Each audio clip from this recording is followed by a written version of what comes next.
The member's time has concluded. The question is that the motion be agreed to, and I give the call to member for Canberra. Thank you, Deputy Speaker.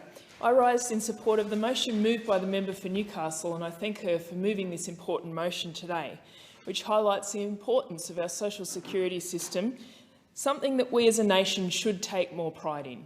We do take pride in the fact that we have universal health care and a strong public education system, but it is the social safety net, along with decent wages, that keep Australians out of poverty and should enable all Australians to live with dignity and to have opportunity.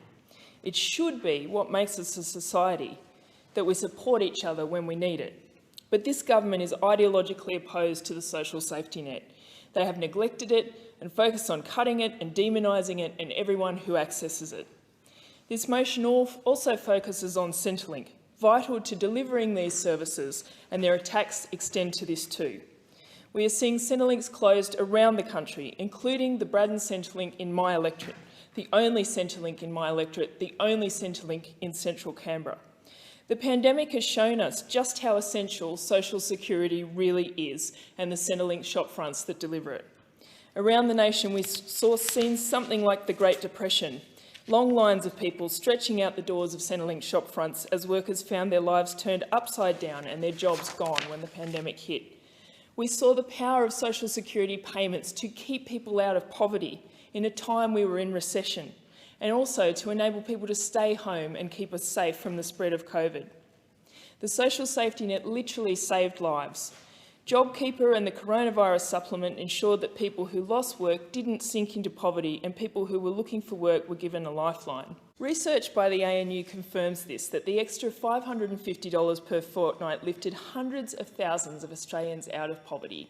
And the government could have kept this, could have ensured that people were kept out of poverty at least until the end of the pandemic. But they reduced it and then removed it completely, and hundreds of thousands of Australians were pushed back into poverty.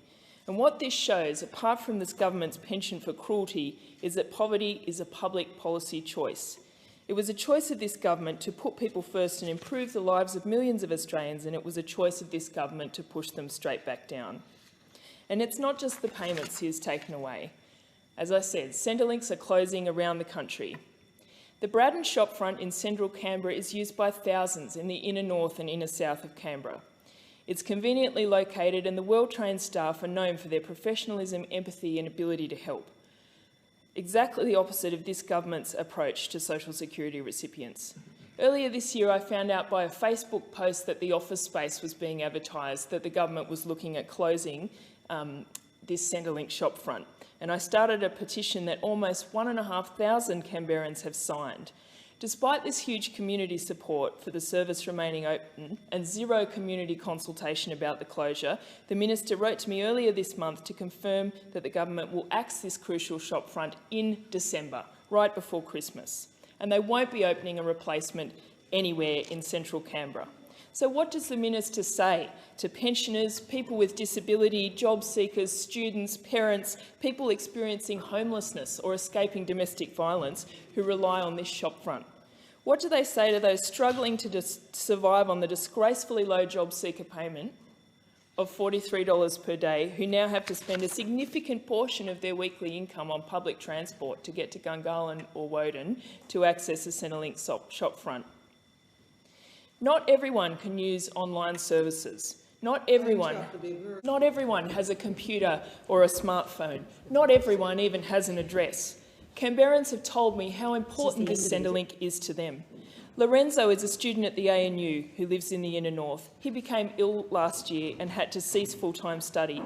He went into Braddon to get help to sort out his payments and ended up being entitled to a $1,000 back pay.